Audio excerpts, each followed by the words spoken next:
este primer capítulo de Influencias Modernas voy a tocar un punto importante para la narrativa de todo el podcast y es la distinción fundamental que conforma a la política o que le da forma a la política, mejor dicho, y es la distinción entre el concepto de la política y el concepto de lo político. En este episodio busco sustentar de cierta forma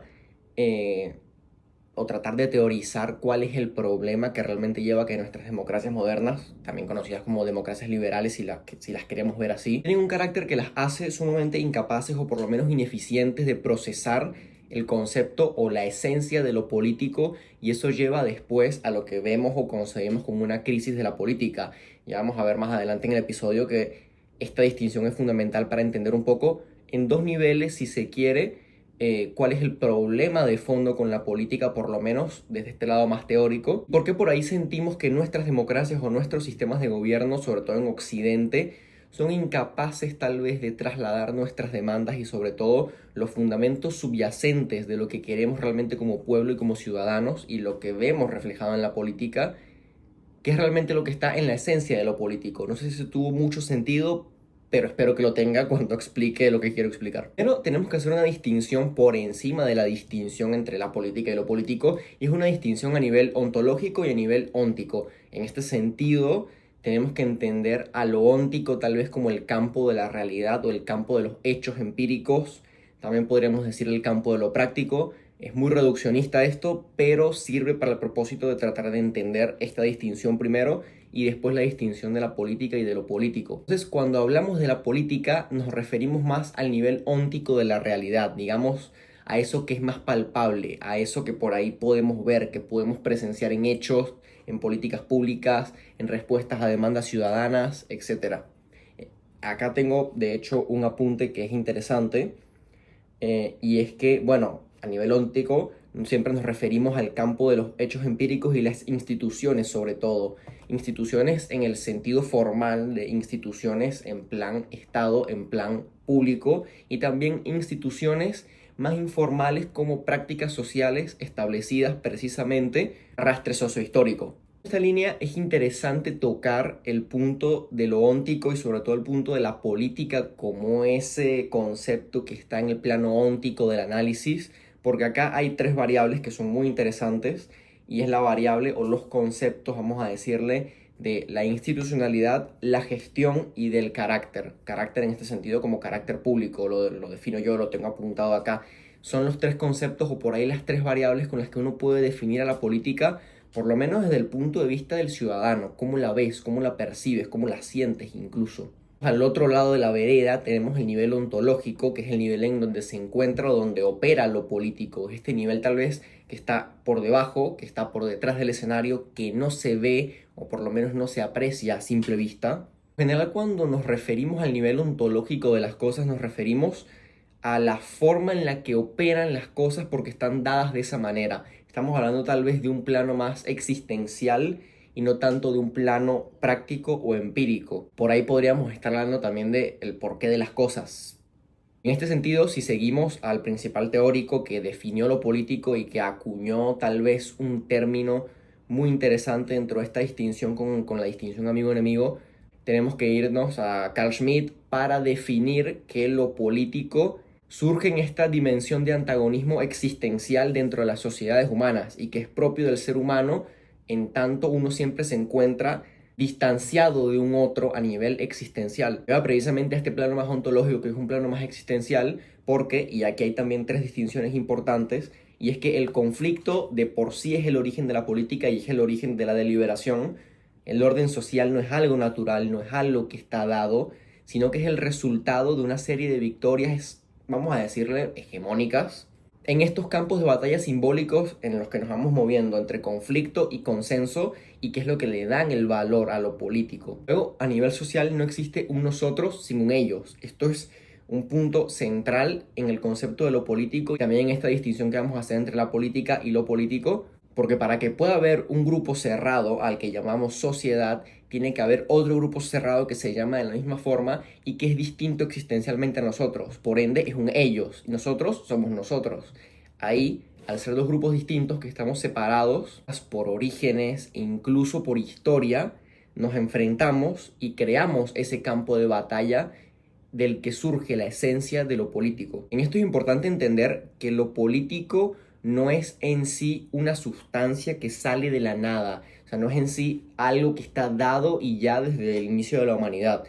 Lo político surge en la medida en que hay un grado de confrontación o un grado de diferencia lo suficientemente potente como para crear esa división entre amigo-enemigo, esa distinción de la que habla Schmitt, que nos convierte en un nosotros, en un ellos y que nos confronta porque somos existencialmente distintos. En este sentido tampoco hace falta ser enemigos propiamente dichos, con ganas de matarnos o que tengamos una confrontación tan fuerte que nos lleve a la violencia, aunque hay un punto relacionado a eso que vamos a tocar en breve, sino que el enemigo acá es concebido como el otro, como el extraño, como algo que es distinto a lo nuestro y que por ende tenemos que confrontar para buscar precisamente soluciones, para buscar consensos. Por supuesto, Schmitt luego va a hablar, relacionado al punto de la violencia, que lo político o esta distinción existencial llevada a su extremo máximo desemboca en la violencia y es cuando las acciones políticas derivadas de estas confrontaciones llevan a la guerra, llevan a la lucha, llevan a la muerte incluso, porque la disociación existente entre esos grupos con tantas diferencias, con tantas cosas distintas, los lleva a pensar o a deliberar que la única solución posible para solucionar sus conflictos y por ende para poner fin a las diferencias es con la violencia, ergo la muerte, porque en ese sentido Schmitt es bastante crudo al decir que cuando la política alcanza su forma máxima de lucha, se disocia y lo que se busca realmente es acabar con el otro porque buscas acabar con la diferencia. Yendo con Schmitt y pasando de largo un poquito por este tema de la violencia, que es un poquito más profundo, pero no voy a profundizar en eso ahora porque quiero llevarlo más al lado de la democracia y tal vez al lado de la esencia de la política y de la esencia de lo político. Schmitt hace una crítica muy interesante y que es muy relevante también para poder entender el estado de nuestras democracias liberales actualmente. Y es que Schmitt en su momento ya decía que el liberalismo tiene una dificultad o tiene una cierta incapacidad para entender la esencia de lo político. Schmitt, de hecho, pensaba que el pensamiento liberal buscaba de cierta forma disolver el conflicto mediante el consenso interno o mediante tal vez mecanismos más burocráticos como el parlamentarismo, al que de hecho le hace una crítica, y buscaba también de cierta forma reducir todo a la lógica del mercado, a algo a lo que no somos ajenos hoy en día. ¿Qué pasa con esto? Que Schmitt sostenía que esta fijación del liberalismo por llevar todo al consenso del mercado y también por llevar todo a una vía un poco más burocrática, un poco más difusa de consenso, construía sociedades débiles y sobre todo conformaba también bases políticas débiles o inestables para poder tomar decisiones cruciales en momentos cruciales. Toda esta parte nos lleva a un salto no solo temporal, sino también narrativo interesante, porque llegamos a la parte de Chantal Mouffe, que es una teórica que también tiene aportes muy interesantes en este sentido, y sobre todo en esta charla de la política y lo político. Es muy interesante contrastar que Mouffe concibe como Schmitt que el conflicto es necesario, que el conflicto es inevitable, valora también al ideal democrático y también tiene una fuerte crítica al liberalismo, en tanto critica esa idea del consenso racional como única forma de consenso o como el consenso que tiene que estar dado en la política, por lo que ella propone una forma tal vez de llegar al consenso que no es necesariamente conflictiva, o sea, no se apoya necesariamente de esta lógica más cruda de la que parte Schmitt, pero que incorpora el conflicto como parte esencial de la política porque al final, a nivel ontológico, es lo que está por debajo de todo. Y cuando en su crítica de la democracia deliberativa propone el concepto de pluralismo agonista, que es un concepto bastante renombrado en la ciencia política, es un concepto muy interesante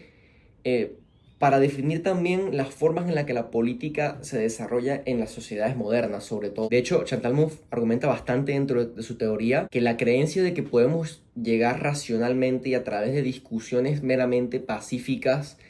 a acuerdos racionales y que esta idea del consenso racional es lo que tiene que reinar para que la política sea política, es una falacia. De hecho, lo menciona como que es un enfoque que ignora todo tipo de dimensión de poder y hegemonía inherente al orden social.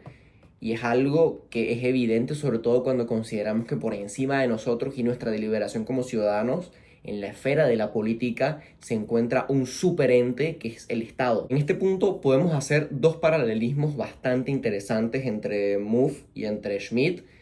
Tenemos por un lado un punto de encuentro, si se quiere, porque ambos están en contra del liberalismo o por lo menos le hacen una crítica fuerte, no necesariamente en contra tajantemente. Ambos aceptan que lo político es ontológicamente conflicto, de lo político viene el antagonismo, o mejor dicho, la esencia de lo político es el antagonismo, me corrijo, y hay una lógica de la exclusión que está ahí también metida, que está bastante presente, y que no hay un nosotros sin ellos. La política al final está definida primero por el carácter de lo político, la esencia de lo político, y esa esencia es esa distinción fundamental de nosotros y ellos porque somos distintos existencialmente y es así y siempre ha sido así y siempre va a ser así. Por otro lado, está la vertiente en la que por ahí yo pienso que Mouffe está en la vereda contraria de Schmitt y es tal vez en esta definición o esta concepción de la democracia como manifestación de la política, ya que Mouffe argumenta o sostiene que se puede tener unidad política a través del conflicto, que se puede lograr, sobre todo si este último se regula democráticamente y para eso son importantes los sistemas de representación. Que del otro lado, Schmitt era tal vez bastante partidario de su idea de que en esta lógica amigo-enemigo siempre había uno que tenía que triunfar. Pero Schmitt sí creía que para tener unidad política tenía que haber homogeneidad y en este sentido que haya homogeneidad en esta lógica de amigo-enemigo, en esta lógica de exclusión si se quiere, significa que tiene que haber un grupo que prevalece sobre el otro. Entonces, llevando estos puntos a un punto medio, todavía más medio de lo que estamos hablando, podríamos decir, primero, que lo político surge de la diferencia fundamental y existencial entre un nosotros y un ellos. Nivel ontológico lo hablamos al principio. Y después, que la política se gesta desde la acción ciudadana y responde ante esta diferencia existencial en pos de, a priori, armonizar la convivencia. El nivel óntico, la práctica, lo que surge de la esencia, que sería lo político. Al final, la idea de que la política se ve condicionada por el carácter conflictivo e incluso violento, lo tengo definido acá, de lo político, es muy importante para entender no solo esta distinción, sino el potencial transformador de la política misma como disciplina y como acción de la que formamos parte todos como ciudadanos. Si la política es aquello que es moldeado por lo político y que reproduce en mayor o menor medida su esencia, entonces la política desde el lado de la praxis es el escenario institucional al que debemos acudir y que se debe contener, o en el que se debe contener, mejor dicho, la energía antagónica que viene de la esencia de lo político. Esta energía antagónica y toda esta lógica de la exclusión y esta lógica de ser distintos existencialmente debe direccionarse, tal y como dice Mouffe, a una lógica del progreso, debe direccionarse a la búsqueda de consensos a través de la discusión, a través de la manifestación de esos conflictos y de esas diferencias existenciales, porque este es el escenario en el que se crean cosas nuevas y sobre todo este es el escenario en el que la política en sí misma florece. Si este escenario falla, como ha venido fallando en los últimos años, si se quiere en el último siglo tal vez, vamos a caer siempre en el mismo espiral y es el espiral que estamos viviendo ahora, post pandemia, con los cambios frecuentes de gobiernos y con el crecimiento de tendencias cada vez más totalitarias, y es el espiral de odio, es el espiral de violencia y sobre todo es la amenaza constante del totalitarismo, que en la época de Schmitt ya era algo que estaba presente y que era más común de lo que debería ser, y que en la época de Mouffe era algo contra lo que también se luchaba, sobre todo acá en América Latina. Eso ha sido todo por este breve episodio, espero que haya gustado, espero que haya servido. Toda esta serie de episodios de influencias modernas va a tratar primero sobre conceptos de teoría política, tal vez sobre distinciones fundamentales y reflexiones teóricas sobre el nivel más profundo, más teórico de la política, para por ahí después hacer un salto a reflexiones un poco más prácticas tal vez tocando más el plano óntico del asunto. Estamos primero con lo político y pasamos a la política también en el podcast, que es interesante. Así que bueno, nos vemos en el próximo episodio.